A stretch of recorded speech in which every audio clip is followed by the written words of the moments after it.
On September the 4th, 1957, just before midnight, Jack Kerouac left his apartment on New York's Upper West Side to wait at the 66th Street newsstand for the next day's edition of the New York Times. Jack had been tipped off that his novel On the Road was going to be reviewed by the New York Times literary critic Gilbert Milstein. Kerouac had spent almost 9 years on and off working on the book. Endless rewrites, changing this, tweaking that, until his publishers, Viking Press, had finally been satisfied and felt the book was ready. A good review in the Times was crucial, as the book was going on sale the very next day. Milstein wrote this: "There are sections in On the Road where the writing is of a beauty that's almost breathtaking. There is some writing on jazz that has never been equalled in American fiction, either for the insight, style, or technical virtuosity." Milstein also said it was an authentic work of art and a major novel. Kerouac and Joyce Johnson, a younger writer he was living with, read the review shortly after midnight. They took their copy of the newspaper to a neighbourhood bar and read the review over and over. Jack kept shaking his head, Joyce remembered later, as if he couldn't figure out why he wasn't happier than he was. Finally, they returned to her apartment to go to sleep. As Joyce recalled, Jack lay down obscure for the last time in his life. The ringing phone awoke them the next morning, and Jack was famous. So what is On the Road all about? Well, it's based on a series of road trips across America, crisscrossing America, in 1948, undertaken by Kerouac and his friends. The book is what's called a roman à clef. That means it describes real life under a facade of fiction. The two main characters are Sal Paradise, which is Jack Kerouac, and Dean Moriarty, who's Neal Cassady. Moriarty is this mystical, holy, free spirit who lives for kicks and adventures and who drives cars like he has become one with them and the ever-unfolding road beneath his wheels. Moriarty is all about living in the moment, whether it's drugs, girls, jazz, or whatever is over that always distant horizon. Kerouac captures all the zest, humour, sadness, hopes and dreams of youth. That time when you feel immortal and everything is possible. That time, as Laurie Lee once said, before the accounts come in. So what is fact and what is fiction? Who knows? But Neal Cassady was in real life pretty much the Dean Moriarty you read about in the book. Cassidy was also extremely important in the writing of On the Road. After reading Kerouac's original draft, he encouraged Jack to write in a style that reflected the improvisational fluidity of jazz, and that's part of the book's magic. The words flow, they go up, they go down, they twist and turn, make strange detours before heading back to the melody or riff, and then they take off again, like a great Coltrane or Charlie Parker solo. I woke up as the sun was reddening, and that was the one distinct time in my life, the strangest moment of all, when I didn't know who I was. I was far away from home, haunted and tired with travel, in a cheap hotel room I'd never seen, hearing the hiss of steam outside and the creak of the old wood of the hotel, and footsteps upstairs, and all the sad sounds. And I looked at the cracked high ceiling and really didn't know who I was for about 15 strange seconds. I wasn't scared, I was just somebody else, some stranger, and my whole life was a haunted life, the life of a ghost. As we crossed the Colorado-Utah border, I saw God in the sky, in the form of huge gold sun-burning clouds above the desert that seemed to point a finger at me and say, "Pass here and go on. You're on the road to heaven." I was surprised as always by how easy the act of leaving was and how good it felt. The world was suddenly rich with possibility. The only people that interest me are the mad ones, the ones who are mad to live, mad to talk, mad to be saved, desirous of everything at the same time, the ones that never yawn or say a commonplace thing, but burn, burn, burn, like fabulous yellow Roman candles, exploding like spiders across the stars, and in the middle you see the blue centre light pop, and everyone goes, ah. After reading On the Road, Neal Cassady became a huge, huge hero for me, and all I wanted to do was follow in his footsteps, jump in a car and go, but there were only two problems. I was 13 and I couldn't drive. But the Neal Cassady story didn't end with On the Road. In 1962, he started to hang out with the author Ken Kesey. Kesey, a few years before, to supplement his income while a student at Stanford University, had participated in government studies on LSD and mescaline. Those experiences had profoundly changed Kesey and his outlook on the world. At La Honda, he lived communally with a bunch of people called the Merry Pranksters. I think Kesey felt if he could turn the world on to the mind-altering properties of LSD, people and the world in general might change for the better. One Flew Over the Cuckoo's Nest was a massive success. Buoyed by this, Kesey and the Pranksters decided to undertake a cross-country trip across America in a psychedelic painted bus called Further while high on LSD. As you do. Now the driver for this trip was going to be none other than Mr. Neal Cassady, the man they say who could roll a joint while backing a 1937 Packard onto the lip of the Grand Canyon. Kesey said that he wanted to see what would happen when hallucinogenic-inspired spirituality confronted the banality and conformity of American society.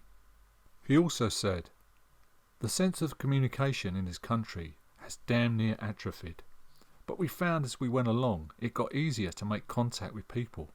If people could just understand it's possible to be different without being a threat." The prankster's journey was immortalised in Tom Wolfe's book, The Electric Kool-Aid Acid Test.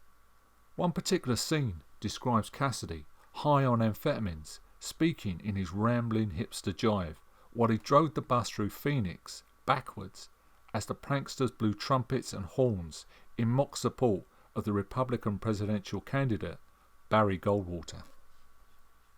When Kesey and the pranksters returned to California, they started putting on events that they called the acid tests.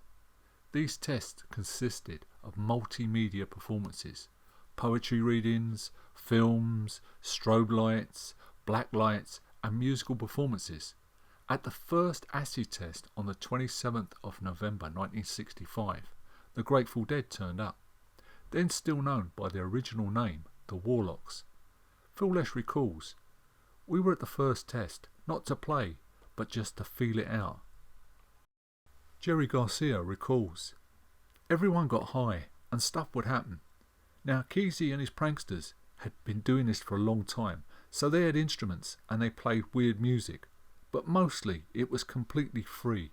There was no real performance of any kind involved. Everybody there was as much performer as audience. These guys had never been confronted with a regular rock and roll band. And we plugged our gear in, which looked like space-age military nightmare stuff, compared to all their stuff which was all hand-painted and real funky. And wham, we played for about 5 minutes. Then we all freaked out. We played for another 5 minutes and it completely devastated everyone. But they begged us to come back to the next one, and that's how it happened, essentially." When we fell in with the acid tests, we started having the most fun we'd ever had. More than we could have ever dreamed. I mean, it was just incredible. It was at these events that the Dead crossed paths with Neal Cassady. Cassady ended up living with the Dead for a while, sharing a room with Bob Weir at the band's 710 Ashbury residence. Bob Weir. Neal was probably the most amazing man I've ever seen in action. He seemed to be living in another dimension. He could drive through San Francisco at 55, 60 miles per hour in rush hour traffic, never ever stopping for a stoplight.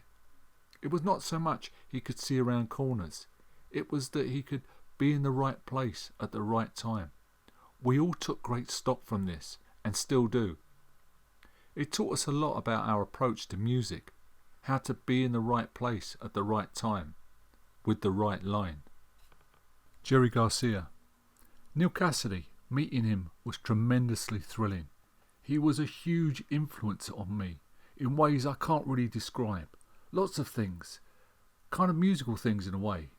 Rhythm, you know, motion, timing. I mean, Neal was a master of timing. He was like a 12th dimensional Lenny Bruce in a way. Some kind of a cross between a great stand-up comedian like Lenny Bruce and someone like Buster Keaton. He had this great combination of physical poetry and incredible mind. He was a model for the idea that a person can become art by himself, that you don't necessarily even need a forum. You might not see Neal for months, and he would pick up exactly where he left off the last time he saw you, like in the middle of a sentence. You'd go, what the? And then you'd realise, oh yeah, this is the story he was telling me last time I saw him. It was so mind-boggling, you couldn't believe that he was doing it. You go for a drive with him and it was like the ultimate fear experience. You knew you were going to die. There was no question about it. He loved big Detroit irons, big cars. Driving in San Francisco, he would go down those hills like 50 or 60 miles an hour and do blind corners, disregarding anything. Stop signs, signals, all the time talking to you and maybe fumbling around with a little teeny weeny roach, trying to put it in a matchbox, also tuning the radio and also talking to whoever else was in the car and seeming never to put his eyes on the road. You'd just be dying. It would effectively take you past that cold fear of death. It was so incredible. But as the 60s drew to a close, Cassidy found the hippie movement was turning into one big farce, and Haight-Ashbury district was becoming overrun with yuppies. So Cassidy lit out for the only place where he'd ever found real peace, the endless open road. On February 3rd, 1968, he attended a wedding party in San Miguel de Allende in Mexico. After the party, Neal left to walk the train tracks into the next town. During that walk, he passed out in the cold, rainy night in nothing but a t-shirt and jeans.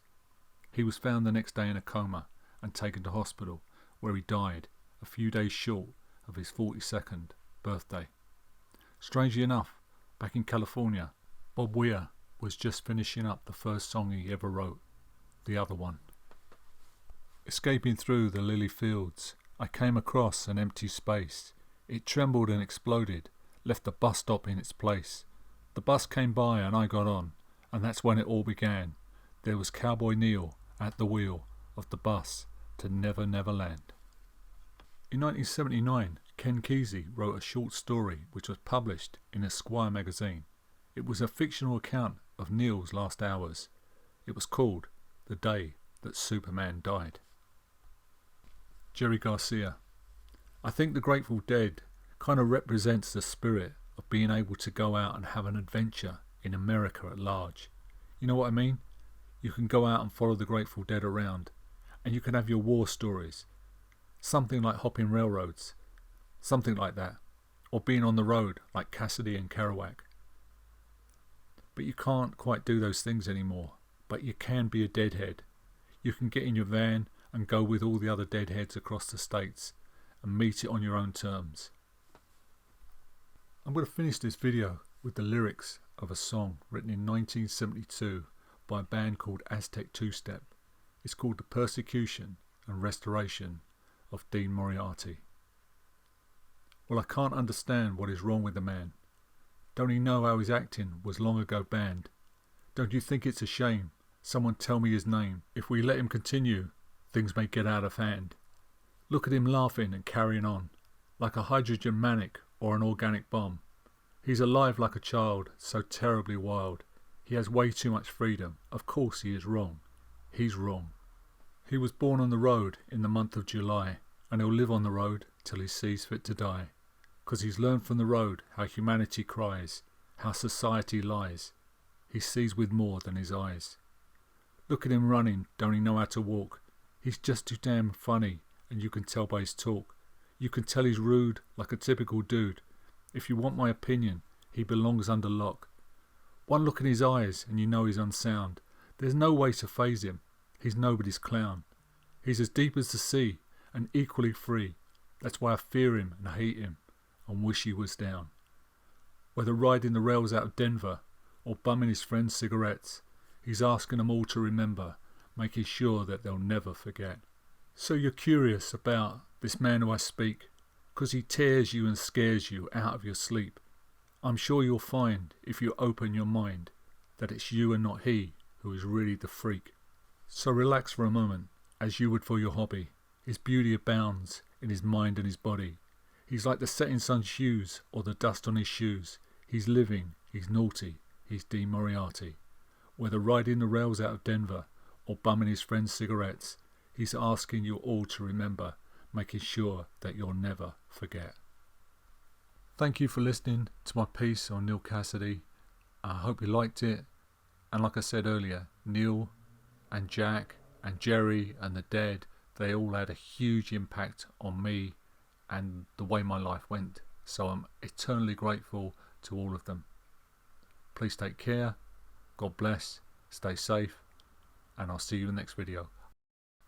And please don't forget to hit that like button and subscribe to the channel. It really does help us out a lot. Take care.